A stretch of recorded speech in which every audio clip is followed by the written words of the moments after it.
दोस्तों, opinion poll का मतलब समझ लीजिए जमकर तमाशा चल रहा है, जमकर तमाशा। अब ये हर कोई जानता है, समझता है कि आखिरकार हकीकत क्या है। इस बीच एक ऐसा आंकड़ा भी आया जिस पर कम चर्चा हो रही है।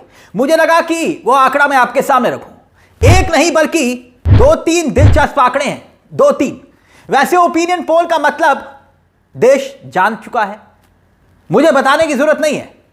वो भी साल 2024 के लोकसभा चुनाव के बाद।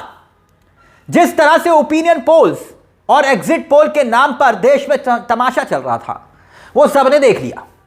अब मैं ओपिनियन पोल और एग्जिट पोल में किसको कितनी सीटें मिल रही है वो नहीं दिखाने वाला हूं। किसको कितनी कम सीटें मिलेंगी, कितनी ज्यादा मिलेगी, मैं उस पर बात नहीं करूंगा। यहां बात मैं करूंगा एक महत्वपूर्ण पहलू पर। अब किसको कितनी सीटें आ रही है तो 14 नवंबर को पता चल ही जाएगा, यानी ज्यादा दिन तो बचे नहीं है। महत्वपूर्ण पहलू क्या है? सबसे पहले बात करते हैं फौलादी सट्टा बाजार की। जी हां, फौलादी सट्टा बाजार। आंकड़े देखेंगे तो आप खुद दंग रह जाएंगे, मगर उससे पहले आंकड़े दिखाएं, हम एक बात साफ कर दें, मैं और मेरा चैनल किसी भी तरह के सट्टे या फिर जुए को प्रमोट नहीं करता है। लेकिन चुनाव का विश्लेषण अगर हम करते हैं तो हमेशा सट्टा बाजार, खास तौर पर फौलादी सट्टा बाजार का जिक्र खूब चर्चा में आता है। इसलिए यह आंकड़ा महत्वपूर्ण क्यों है मैं आगे आपको बताऊंगा। लेकिन पहले जरा इस आंकड़े पर गौर फरमाएं। इसमें देखिए आपकी स्क्रीन पर फौलादी सट्टा बाजार का यह आंकड़ा 138 से 170 तक दावा किया जा रहा है। यहां फौलादी सट्टा बाजार का यह दावा है, कहा जा रहा है कि महागठबंधन 138 से 159 सीटें तक जीत सकता है। दरअसल यह धर्मेंद्र यादव हैं जिन्होंने इसे ट्वीट किया है और लिखा है। देखिए, ट्वीट करते हुए धर्मेंद्र यादव ने लिखा है कि बिकाऊ मीडिया से अच्छा है अपना फौलादी सट्टा बाजार, इंडिया गठबंधन जिंदाबाद। ये उन्होंने लिखा है और फौलादी सट्टा बाजार का जो रुझान उन्होंने दावा किया है वो दावा आपकी स्क्रीन पर है। 138 से करीब 160 तक सीटें मिलती हुई इंडिया गठबंधन को दिखाई दे रही हैं। आरजेडी 85 से 92 सीटें, कांग्रेस 30 से 35। ये पहले भी हमने आपको बताया था कि भाई इस बार कांग्रेस पहले से अच्छा परफॉर्म कर रही है, कई और जगह पर भी दिखाई दिया। लेकिन आगे देखिए, वीआईपी 3 से 8 सीटें मिलती हुई दिखाई दे रही है। लेफ्ट 20 से 24 सीटें जीत सकती है, ऐसा दावा किया जा रहा है।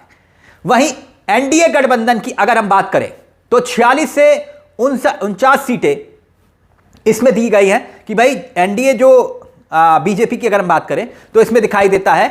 यह जनमत पोल था जिसने बताया था कि भाई 101 सीटों पर लड़ रही बीजेपी 45 सीटों पर बहुत जबरदस्त हार का सामना करना पड़ सकता है।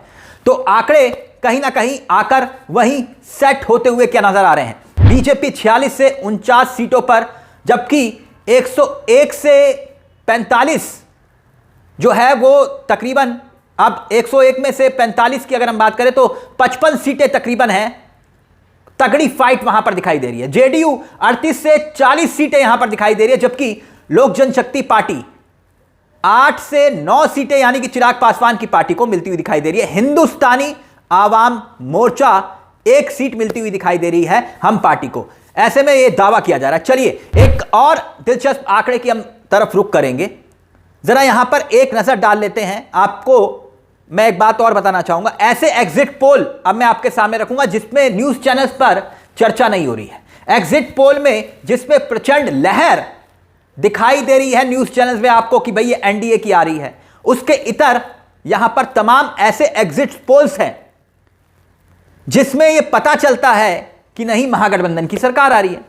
जैसे डीबी लाइव का देखिए, देशबंधु अखबार है, यूट्यूब चैनल है और काफी प्रसिद्ध यूट्यूब चैनल है और बहुत लोग देखते हैं, हो सकता है आप भी देखते होंगे। लेकिन एग्जिट पोल डीबी लाइव ने क्या बताया देखिए जरा। डीबी लाइव का एग्जिट पोल के हिसाब से आंकड़ा क्या है आपकी स्क्रीन पर है। डीबी लाइव के हिसाब से देखिए, एनडीए को मिल सकती हैं 95 से 109 सीटें, 109 के आसपास, यहां पर 95 से 109 के आसपास महागठबंधन को डीबी लाइव ने भारी एज दिया है।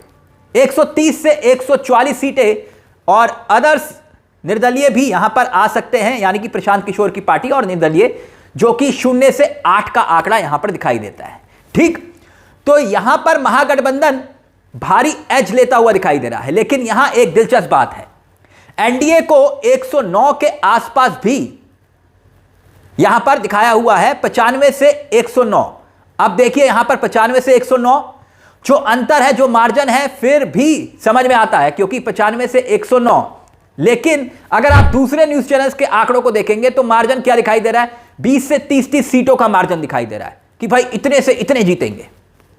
ऐसा कैसे हो सकता है?